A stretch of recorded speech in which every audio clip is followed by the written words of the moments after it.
Assalamualaikum warahmatullahi wabarakatuh. Kembali lagi di channel Ulfa Nurul Wahda. Kali ini kita akan belajar PTS kelas 5 semester 1, tema 1, subtema 1 dan subtema 2. Oke, mari kita simak pembahasan soal berikut. Nomor 1. Sikap dalam kehidupan sehari-hari yang sesuai dengan Pancasila. Sila pertama adalah A. Kebebasan beragama, B. Saling tolong-menolong, C. Bermusyawarah, D. Keseimbangan hak dan kewajiban. Jawabannya adalah A. Kebebasan beragama. Nomor 2. Gotong royong termasuk pengamalan dari sila A1, B2, C3, D4. Jawabannya adalah D4. Nomor 3, di situ ada sebuah bacaan. Kemudian pertanyaannya adalah, ide pokok paragraf di samping adalah A. Prinsip gotong royong, B. Pembangunan yang baik, C. Masyarakat yang harmonis, D. Kehidupan sejahtera. Jawabannya adalah A. Prinsip gotong royong. Nomor 4, di situ ada sebuah bacaan. Kemudian pertanyaannya, ide pokok pada paragraf di atas adalah A. Kesamaan organ gerak hewan dan manusia, B. Dua macam alat gerak, C. Alat gerak pasif dan alat gerak aktif, D. Sistem gerak pada hewan dan manusia. Jawabannya adalah D. Sistem gerak pada hewan dan manusia. Selanjutnya nomor 5. Salah satu contoh mata pencaharian di daerah pesisir pantai adalah A. Petani, B. Nelayan, C. Peternakan, D. Perkebunan. Jawabannya adalah B. Nelayan.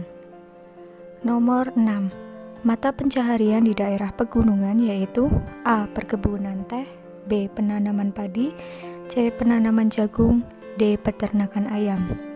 Jawabannya adalah perkebunan teh. Nomor 7. Macam gerak otot ada dua, yaitu A. Gerak otot aktif dan pasif, B. Gerak otot depan dan belakang, C. Gerak otot primer dan sekunder, D. Gerak otot sadar dan tidak sadar. Jawabannya adalah gerak otot aktif dan pasif. Nomor 8. Yang bukan merupakan kelainan pada tulang manusia adalah A.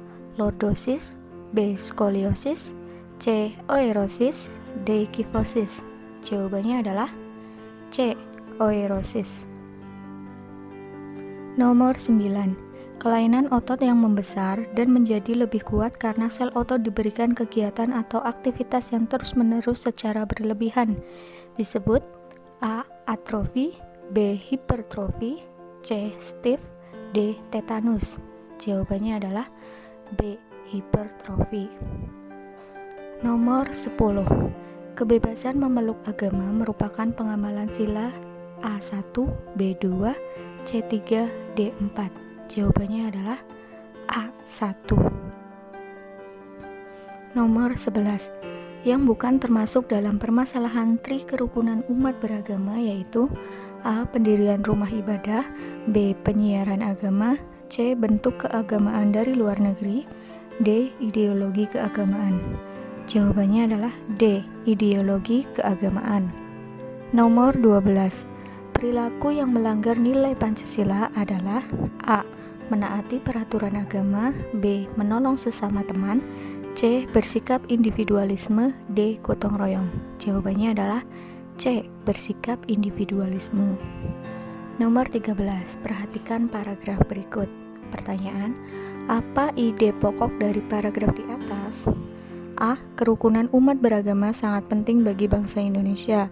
B. Indonesia memiliki keragaman yang begitu banyak, salah satunya adalah agama. C.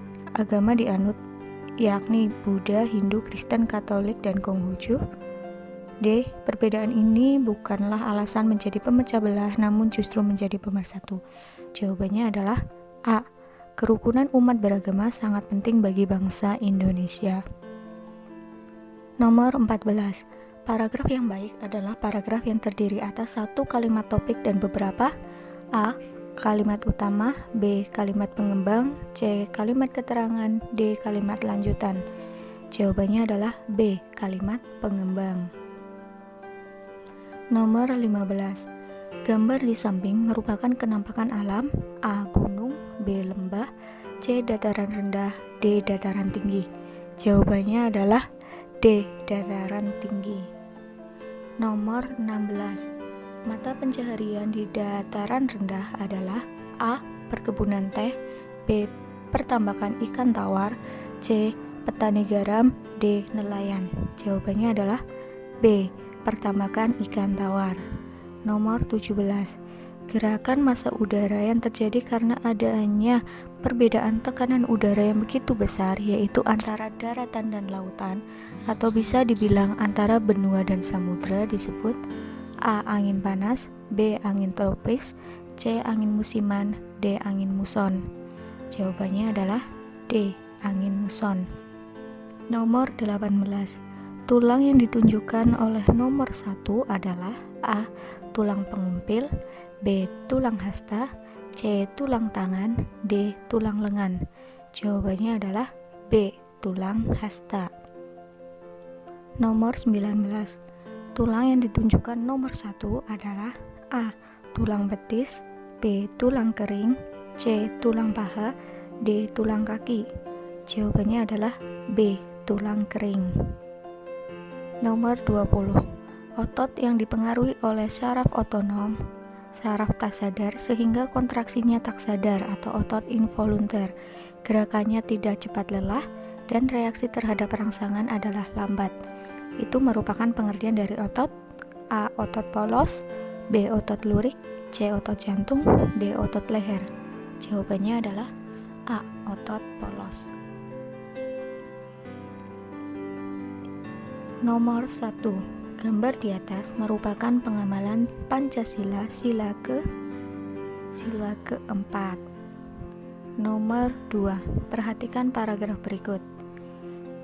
Pertanyaan, gagasan utama paragraf tersebut adalah: janganlah berpandangan bahwa laut adalah sesuatu yang menakutkan, tetapi harus sebaliknya, laut merupakan sahabat. Nomor 3. Perhatikan paragraf berikut. Pertanyaan, apa ide pokok paragraf di atas? Indonesia sangat kaya dengan keragaman flora dan fauna. Nomor 4. Jelaskan pengaruh kondisi geografis Indonesia terhadap kehidupan ekonomi masyarakat. Pengaruh letak geografis Indonesia antara lain: yang pertama, terdapat 2 musim, yaitu musim penghujan dan musim kemarau. Yang kedua, Indonesia merupakan negara kepulauan yang merupakan pertemuan 2 samudra besar dan diapit dataran yang luas. Kemudian yang ketiga, Indonesia yang diapit 2 samudra dan 2 benua membuat wilayah Indonesia sangat strategis sebab dilalui oleh persimpangan lalu lintas internasional, baik itu di laut ataupun di udara. Dengan kenyataan tersebut, Indonesia berpotensi sebagai negara dengan ekonomi yang besar, sebab negara berkembang dan negara industri menjadikan Indonesia sebagai titik industri mereka. Nomor 5. Jelaskan kelainan pada otot manusia. Jenis kelainan otot manusia diantaranya yang pertama, hipertrofi, yaitu kelainan otot yang membesar dan menjadi lebih kuat karena sel otot diberikan kegiatan atau aktivitas yang terus-menerus secara berlebihan. Yang kedua, atrofi, kelainan otot yang mengecil, lemah, fungsi otot yang menurun. Hal ini disebabkan adanya penyakit polimielitis yang dapat merusak sel saraf pada otot. Yang ketiga, stiff atau kaku leher, merupakan kelainan otot karena adanya peradangan otot trapesius leher akibat gerakan yang menghentak secara tiba-tiba atau salah gerak. Yang keempat, tetanus, kelainan otot yang disebabkan karena adanya infeksi bakteri Clostridium tetani. Tetanus menyebabkan otot menjadi kejang-kejang. Nomor 6. Sebutkan bentuk pengamalan sila kelima dalam kehidupan sehari-hari. Yang pertama, peduli terhadap penderitaan yang dialami orang lain dan dapat membantu. Yang kedua, menjaga keseimbangan antara hak dan kewajiban. Yang ketiga, mengembangkan perbuatan luhur yang mencerminkan perilaku adil, misalnya kekeluargaan dan gotong royong. Yang keempat, tidak melakukan perbuatan yang merugikan orang lain.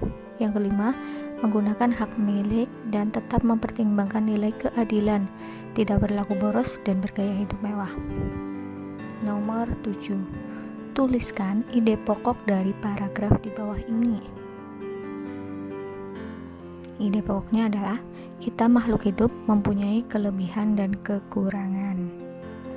Nomor 8. Ada sebuah paragraf, kemudian perintahnya adalah ide pokok dari paragraf di atas adalah siput memiliki pertahanan diri yang baik dalam beradaptasi dengan lingkungan dan mempertahankan diri dari serangan predator.